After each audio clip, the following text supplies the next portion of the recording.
Capítulo 401. La Guardia Negra de Marruecos luchó con disciplina, maniobrando rápidamente bajo el mando de un oficial, formando un frente a las tropas de refuerzo del pueblo francés. Casi 1000 soldados negros, dispuestos en 4 filas, cargaron contra el ejército francés al son de la trompeta. El propio rey estaba de pie al frente de la infantería, desenvainando su espada y apuntándola hacia la densa y negra masa de soldados que tenía frente a él, gritó en voz alta. No tengáis miedo, no son más que esclavos que han sido capturados, no saben luchar. Disparad como lo hacíais en el entrenamiento y pronto huirán. Aunque dijo esto, las ordenadas filas de los soldados marroquíes demostraron que estaban bien entrenados y que su fuerza de combate no debía tomarse a la ligera. Pronto, el ejército marroquí se había acercado a menos de 80 pasos, y algunos de los soldados de Ney comenzaron a disparar en pánico. Afortunadamente, el pánico no se extendió. Cuando los dos bandos estaban a unos 60 pasos de distancia, Ney blandió su espada con fuerza. Fuego. Más de 200 cañones de chispa tipo Charleville 1763 emitían destellos de luz irregulares, lo que hizo que el avance de los marroquíes se tambaleara ligeramente, pero casi de inmediato continuaron su avance. Al mismo tiempo, como los marroquíes los superaban en número varias veces, los extremos estrechos de la línea de infantería comenzaron a cerrarse, formando un cerco alrededor de Ney. No tengan miedo. Ney seguía de pie al frente de la línea, desafiando el fuego enemigo, levantando la moral en voz alta. No teman, recarguen rápido. Nuestros hombres llegarán pronto, estos esclavos no les harán nada. Sus 200 soldados, que no hacía mucho eran agricultores, vieron a su comandante, Ney, que permanecía firme en su sitio, y se sintieron mucho más a gusto. Tras la orden del tambor, intercambiaron disparos con la Guardia Imperial marroquí a una distancia de 40 pasos. Ney escuchó las balas silbando junto a sus oídos, seguidas por los gritos desgarradores de agonía desde atrás. Echó un vistazo y vio al menos 20 soldados o más alcanzados por las balas, con sus cuerpos destrozados por los disparos, retorciéndose y luchando en el suelo como peces arrojados a la orilla. Los soldados que lo rodeaban, cubiertos de sangre y entrañas, permanecieron petrificados en el lugar, sin saber qué hacer, mientras otros comenzaron a retroceder con un miedo abrumador. Espera. Ney cogió el arma de un soldado muerto y empezó a cargar pólvora mientras gritaba. Recuerda el juramento que hiciste cuando llegaste aquí. Solo aguanta otra media hora y podrás volver a casa lleno de honor. Tus familias y tus aldeanos estarán orgullosos de ti y tus vecinos contarán historias sobre ti. Y todo esto, maldita sea, empieza con las manos que cargan vuestras armas. Muévanse, muévanse.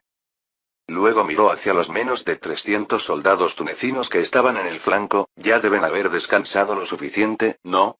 A mi orden, disparen juntos. Rápidamente cargó su mosquete y apuntó a los rostros negros que se acercaban. Con su mando, los soldados del ejército francés finalmente comenzaron, temblando, a verter pólvora en sus cañones, mientras que los soldados tunecinos también levantaron sus armas una vez más. Apuntar. Fuego. Ante el fuerte grito de Ney, él también apretó el gatillo. Detrás de él, se escuchó el sonido de disparos crepitantes desde atrás. Los marroquíes, que estaban casi en sus caras, no esperaban que el ejército francés aún fuera capaz de organizar una descarga, y casi 30 de ellos cayeron al oír el sonido, mientras que los que estaban a ambos lados de los muertos se dieron la vuelta instintivamente, intentando esquivar las balas. Bien hecho. Lo has logrado. La voz de Ney ya estaba ronca, pero aún así gritó con todas sus fuerzas. Sigue cargando, no pares. No había viento cerca del campo de batalla, el espeso humo de los cañones impedía la visión de los soldados franceses, lo que irónicamente les impedía asustarse demasiado. De todos modos, el comandante Ney todavía estaba con ellos, lo que significaba que la situación no era demasiado grave. Los soldados tunecinos que se encontraban cerca también iniciaron sus disparos intermitentes y los marroquíes, tras recibir un duro golpe, comenzaron a retroceder. Al oír que los pasos del enemigo empezaban a alejarse, incluso los franceses y los tunecinos que un momento antes habían estado tan asustados que se mojaban los pantalones, ahora dejaron escapar un suspiro de alivio, como si se les hubiera quitado un peso tremendo, y aplaudieron. Ney estaba a punto de respirar aliviado cuando escuchó débilmente un golpe tut proveniente de ambos flancos, lo que provocó que sus pupilas se contrajeran de repente. Los marroquíes se acercaban por ambos lados. Apenas habían logrado contener el ataque frontal hace un momento, y si fueran atrapados en un ataque de pinza, seguramente colapsarían de inmediato.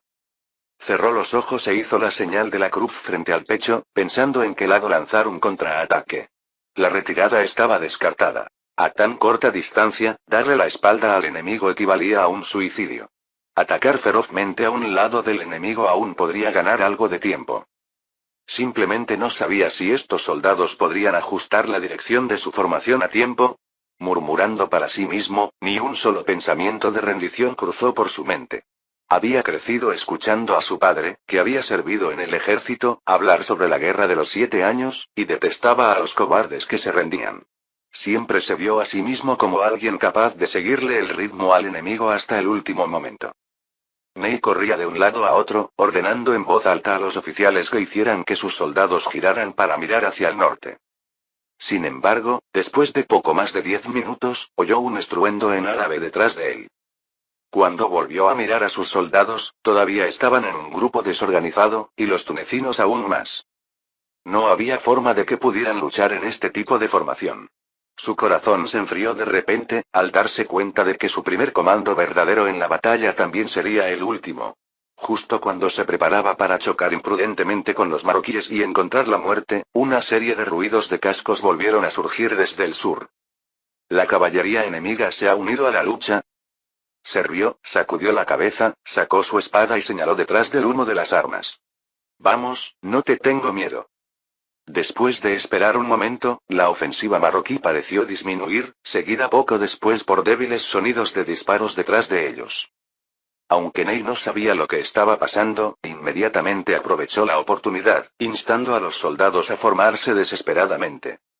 Una vez que el humo finalmente se disipó, se puso rápidamente de pie sobre su caballo y usó un telescopio para mirar hacia el sur.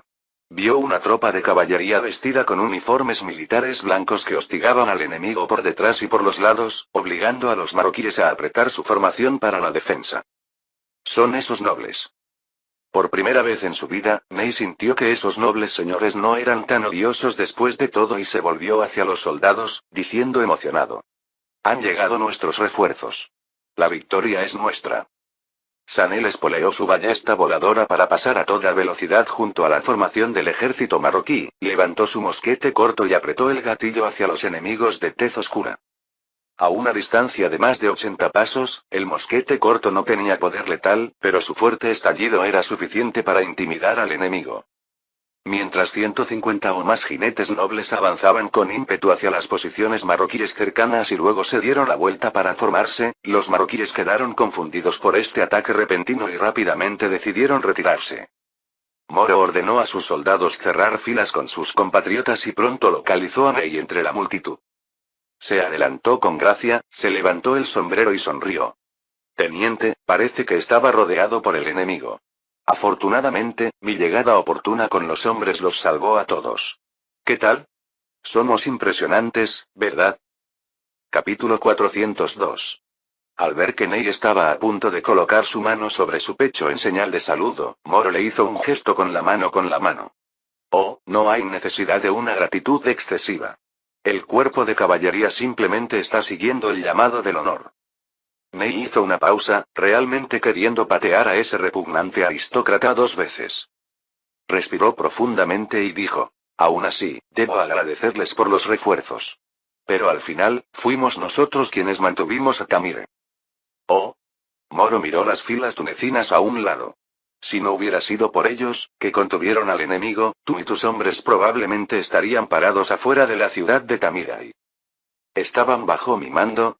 No, no, dijo Moro con una sonrisa pícara, como la de un zorro. Fui yo quien les ordenó defender el oeste de la ciudad. Si no me creen, pueden preguntarle a su mensajero. Espero que no haya caído en batalla. Ney se detuvo de nuevo y miró a su asistente. Este último se fue rápidamente y luego corrió de regreso, asintiendo con la cabeza. Teniente, de hecho fue la orden del teniente Moro. Dios. Media hora después, los otros soldados traídos por Ney finalmente completaron su formación y los alcanzaron. Después llegó el resto de la caballería noble, la mayoría de ellos a pie.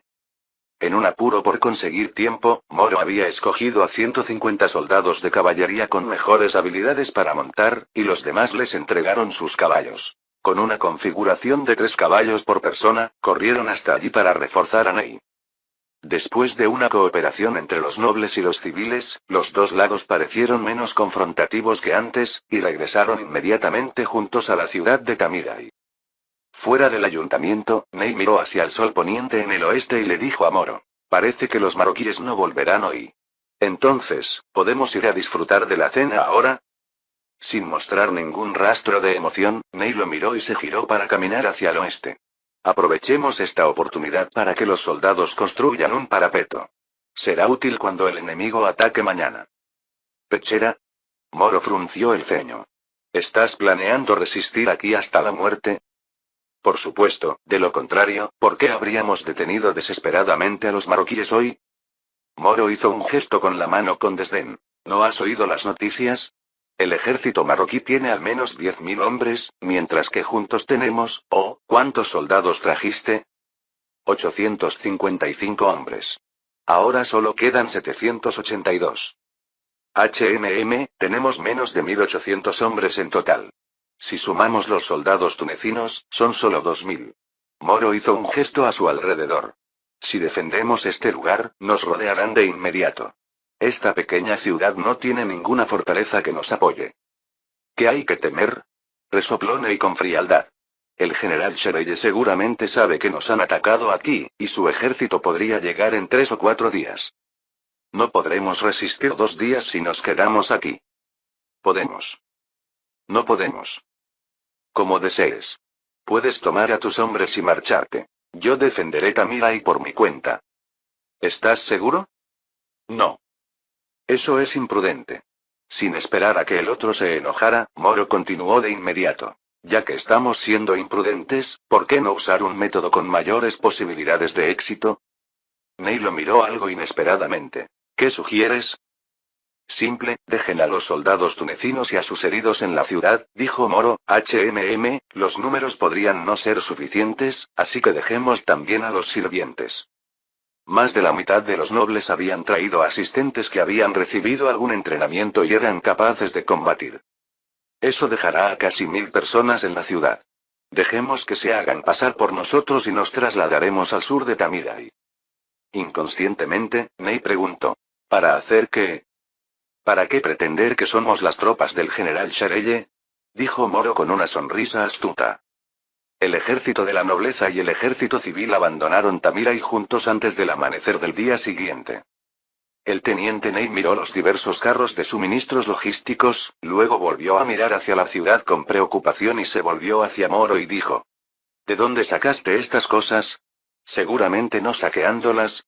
¿Me estás insultando?, respondió Moro indignado. Todo esto nos lo requisó el comisario cívico durante la noche. Ah, pero usted no tiene autoridad para requisar. Todos estaban allí para reforzar la legión de Sherelle, y antes de registrarse oficialmente, ni siquiera tenían un número de unidad, mucho menos la autoridad para requisar suministros. Les dije que fue autorizado por el general Sherelle. Dios. Ney se acercó más, alarmado, y susurró: podrías ser sometido a un juicio marcial por esto. Así que será mejor que reces para que ganemos. Rezaré por ti. No, para ti. A mí. Les dije que era una orden transmitida por ti. Realmente eres un sinvergüenza. Los dos hombres condujeron a sus respectivas tropas hasta que estuvieron a más de 10 kilómetros de Tamirai, donde eligieron un terreno elevado para acampar. El campamento fue construido para que fuera más del doble de grande de lo que necesitaban. Al poco rato llegaron los húsares de Moro para informar: señor teniente, los marroquíes han comenzado a atacar Tamirai. Hay más de 3.000 enemigos. Ney se sorprendió. Debemos ir a ayudar de inmediato. Moro, sin embargo, miró su reloj de bolsillo y sacudió la cabeza. No es necesario, 1.000 hombres pueden defender la ciudad durante 4 o 5 horas. Y en 2 horas más, oscurecerá. Cerró la guardia. Que todos descansen bien, mañana al amanecer tomaremos la ofensiva. Esa es la manera de mantener el espíritu del general Sherelle. Al día siguiente. El general negro marroquí Agold miró a través de su telescopio al ejército de casi 5.000 hombres que rodeaba a Tamirai, con una sonrisa fría en sus ojos.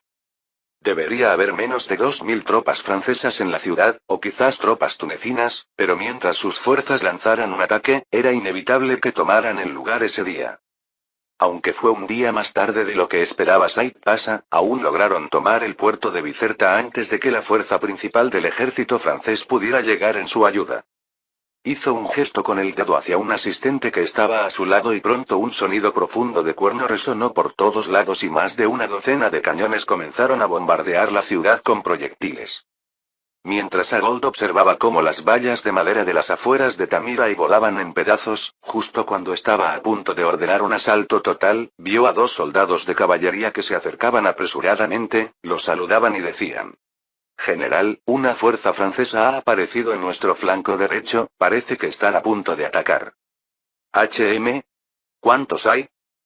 No está muy claro, su caballería de exploración es demasiado numerosa, es difícil acercarse. ¿De dónde había salido esa gran fuerza de tropas francesas? Agold reflexionó un momento y luego galopó hacia el sur. A cierta distancia del ala derecha de los marroquíes, Agold escuchó el resonante estruendo de los cañones. Contó en silencio. Debía haber más de 15 cañones. Esta era sin duda la fuerza principal del ejército francés. Podría ser que la legión de Shereye hubiera llegado. Agold, actuando con cautela, llamó rápidamente a las tropas que sitiaban Tamirai y estableció una línea defensiva al sur.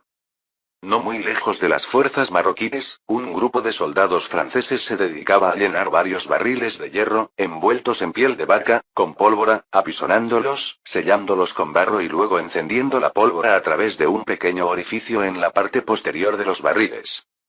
De repente, aparecieron destellos de luz brillante seguidos de una serie de explosiones ensordecedoras. Capítulo 403. Ney miró con desdén aquellos cañones de cubo de hierro y le dijo a Moro: Su pequeño invento es muy interesante, pero no engañará a los marroquíes por mucho tiempo, porque se darán cuenta de que, después de tantos bombardeos, ni uno solo de ellos ha resultado herido. Deberíais leer un tratado sobre la naturaleza humana de David Hume, señaló Moro hacia las distantes posiciones marroquíes. Pensarán que tienen suerte y luego se reirán de las pobres habilidades de los artilleros franceses. Como quieras. Después de que el bombardeo continuó por un tiempo, la línea de infantería francesa apareció en el horizonte. Ney recordó nerviosamente a sus soldados que mantuvieran el espacio, retrocediendo hacia el bosque. La línea de infantería tenía solo una fila de profundidad y los hombres estaban extremadamente separados, lo que solo podía pasar la prueba contra el tenue telón de fondo del bosque. Mientras tanto, Moro condujo a la caballería de un lado a otro a lo largo de la formación de línea, indicando la intención de librar una batalla importante. Agold, observando desde lejos, vio la línea de infantería que se extendía por más de 1 kilómetro de largo, y las nubes de polvo levantadas por las tropas de caballería. Sus cejas se fruncieron inmediatamente. Al menos 4.000 infantes y más de 1.000 jinetes, junto con 15 cañones. No había duda de que esta era la legión de Shereye. Pero ¿cómo lograron llegar desde las zonas bajas del Oued Medjerda en tan poco tiempo? Poco después, otra caballería llegó para informar que habían encontrado el campamento francés, a 4 millas al sur. A juzgar por su tamaño, era probable que se tratara de una fuerza de casi 10.000 hombres acampados allí. Ahora Agold estaba aún más convencido. Dado el poder de combate del ejército francés, sus 5 o 6.000 hombres no eran rival para ellos. Solo podían esperar a que Said Pasha llegara con la fuerza principal de la guardia antes de poder librar una batalla decisiva contra los franceses. No, algo no iba bien, se detuvo de repente, recordando las órdenes del sultán. La guardia debía evitar el conflicto directo con la fuerza principal francesa. Estaban allí para atacar Túnez y luego exigir recompensas a los británicos.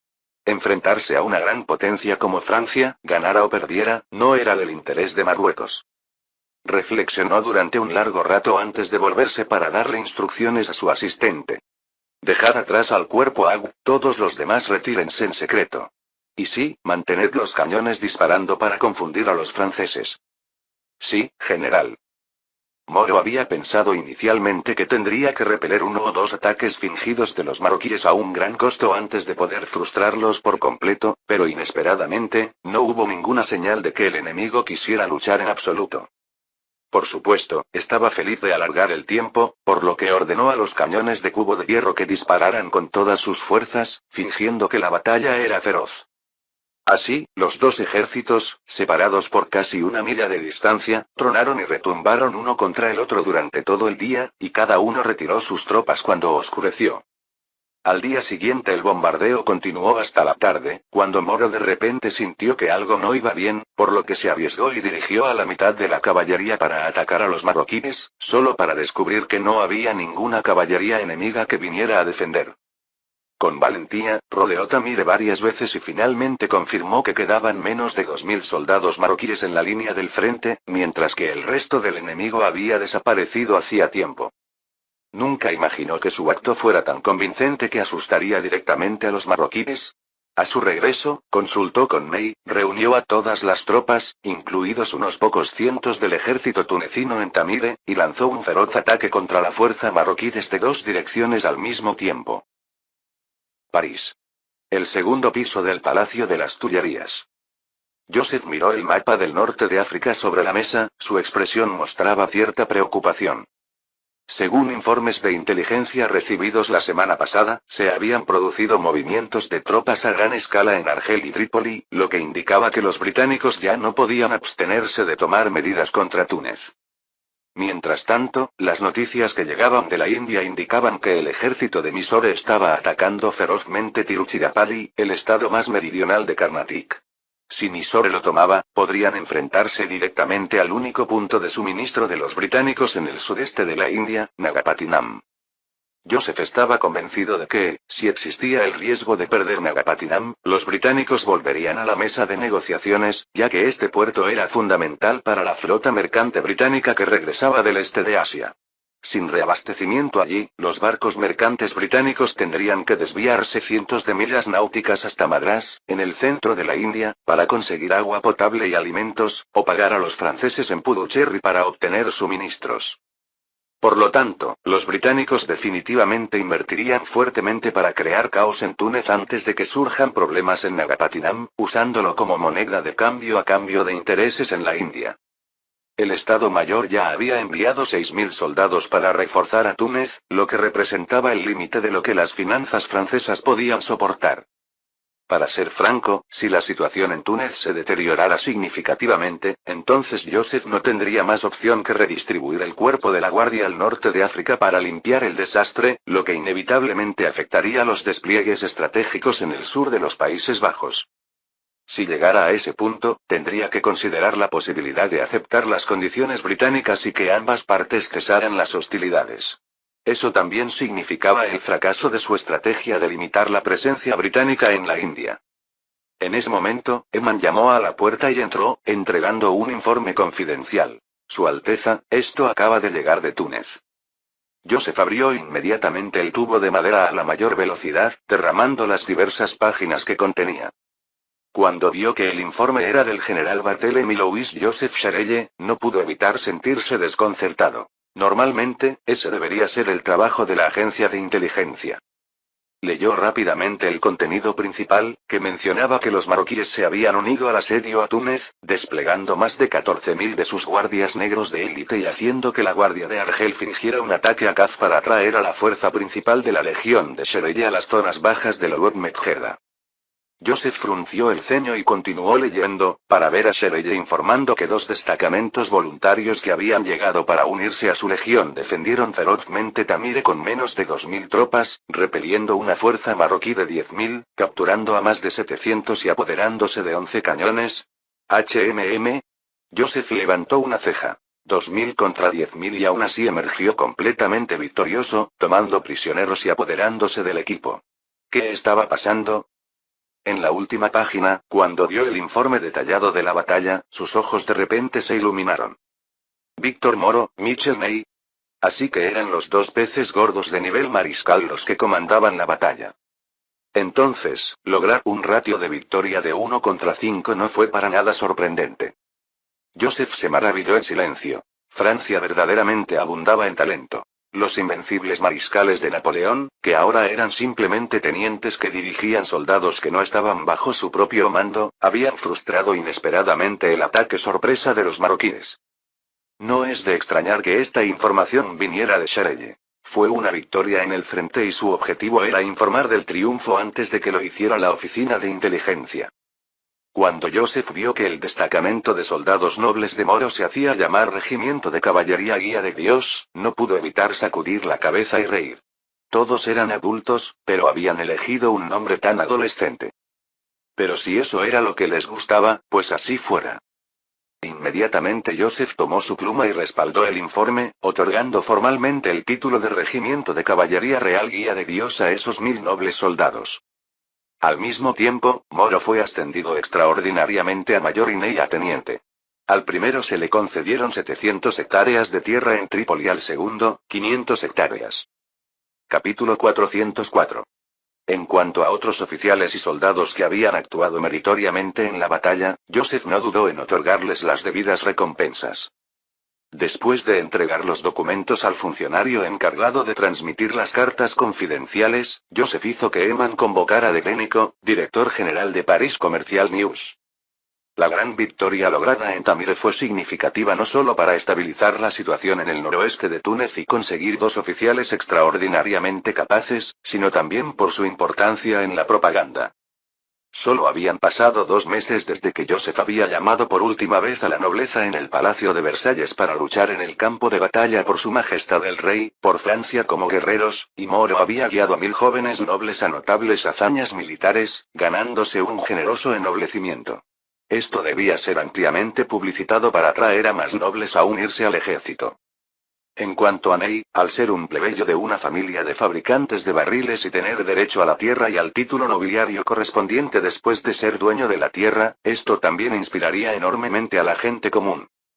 Era previsible que, a partir de ese momento, la capacidad de Francia para movilizar tropas superaría con creces la de otras potencias europeas y la moral podría elevarse a un nivel excepcionalmente alto. Por supuesto, dada la situación financiera actual de Francia, como máximo podía permitirse un ejército de unos 150.000 hombres, que incluía muchas unidades obsoletas.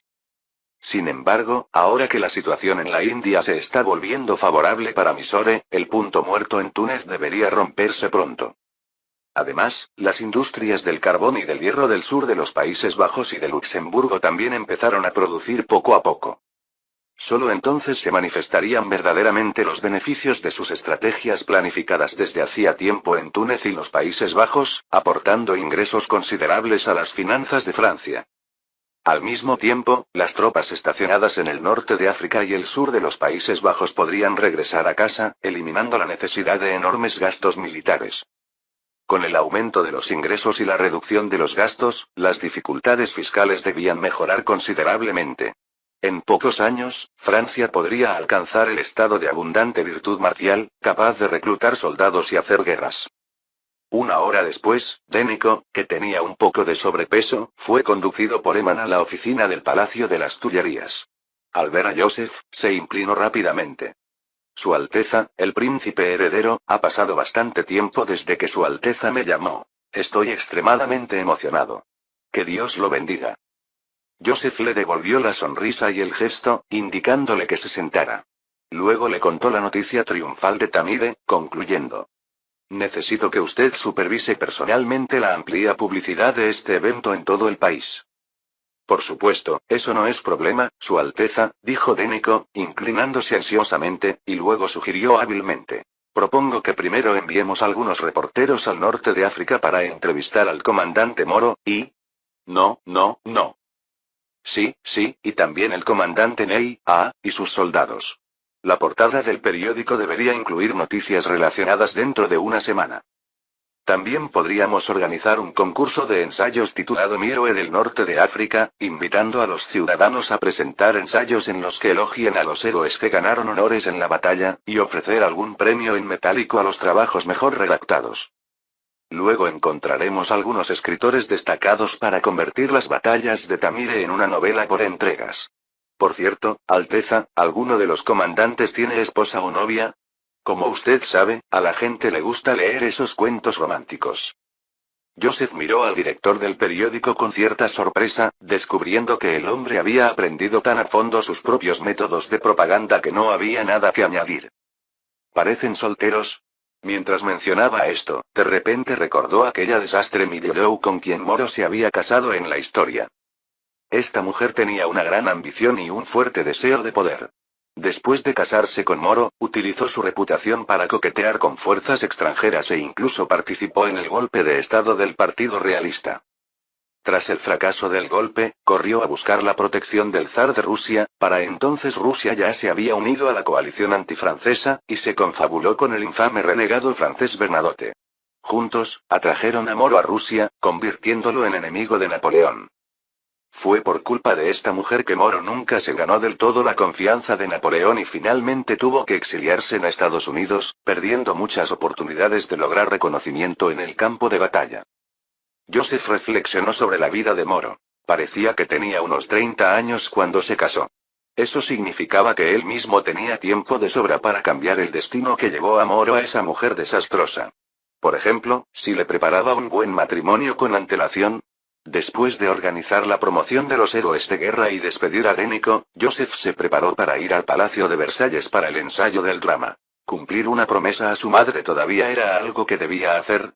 Precisamente cuando estaba a punto de irse, vio a Berthier acercándose apresuradamente, saludándolo con un saludo y luego presentándole los documentos alabando a Moro, Ney y otros.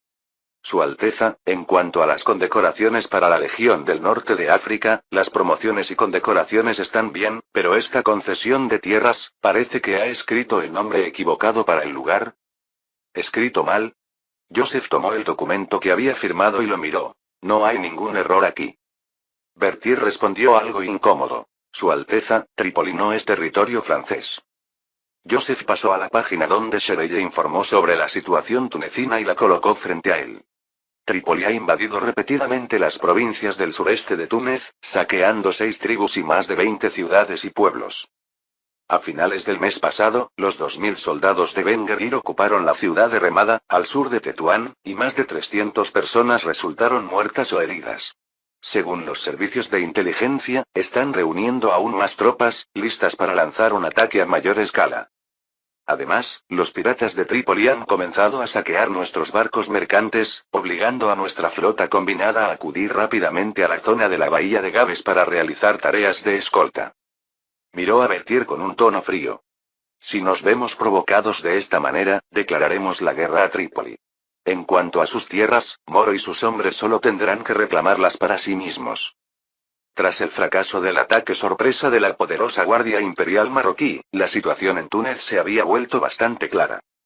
La fuerza principal de Sherelle sería responsable de la defensa del noroeste de Túnez.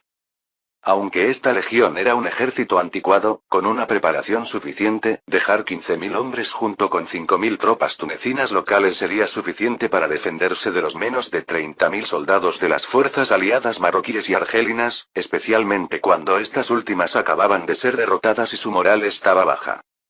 Los 5.000 soldados destacados de la legión de Sherelle, junto con la nueva fuerza liderada por Moro y Ney, se dirigirían al sureste para enfrentarse a Trípoli. Ahora solo quedaba esperar a que los británicos cortaran su apoyo a países como Argel y Francia pudiera contraatacar inmediatamente contra Trípoli. Después, Joseph incluso estuvo dispuesto a dar una lección a Argel. Y los británicos, esta vez preocupados por aliviar la situación en la India, solo pudieron observar impotentes cómo su hermano pequeño en el norte de África era golpeado. Capítulo 405. En cuanto a los demás países importantes del continente europeo, probablemente no reaccionarán con demasiada fuerza al despliegue de tropas francesas en Trípoli. Austria está siendo golpeada duramente en Silesia y ruega a Francia que envíe refuerzos. Al fin y al cabo, España es pariente nuestra y tenemos un acuerdo secreto con ellos para recuperar Gibraltar y luego unificar la península ibérica. Como mucho, les concedemos algunos beneficios y ellos, sin duda, se mantendrán al margen. Rusia espera, sobre todo, que Francia envíe tropas a Trípoli, ya que los 12.000 soldados estacionados allí forman parte de la Guardia Imperial Otomana. Si Rusia quiere controlar el Mar Negro, debe aplastar por completo al Imperio Otomano. Si Francia puede eliminar más fuerzas otomanas en el norte de África, Rusia tendrá menos enemigos con los que enfrentarse en el campo de batalla en el futuro. Además, las rutas más frecuentes de la compañía comercial Gemini son las del Mediterráneo, por lo que si Francia logra el control de otro puerto comercial allí, Rusia también obtendrá más beneficios. En Polonia se está produciendo un despertar nacional. La élite da discursos en las calles todos los días, organiza marchas públicas, causa un gran revuelo y simplemente no tiene tiempo para ocuparse de los asuntos de otros países. La única gran potencia que se opondría al asalto de Francia a Trípoli sería Prusia. Pero en cuanto a la marina prusiana, ni hablemos de eso. Apenas tienen una marina propia, así que, incluso si tuvieran objeciones, ¿qué podrían hacer? Además, el conflicto en los Países Bajos del Sur ya ha comenzado y, en el peor de los casos, podríamos enviar más tropas y ver si mi tío se atreve a reventar la burbuja de Prusia en Silesia. Otros países más pequeños, como Cerdeña, Dinamarca, Baviera y otros, ¿quién se atrevería a inmiscuirse en los asuntos de Francia? Así que esta vez Trípoli es tan buena como la nuestra, Joseph. Pensándolo bien, deberíamos darle las gracias a los británicos.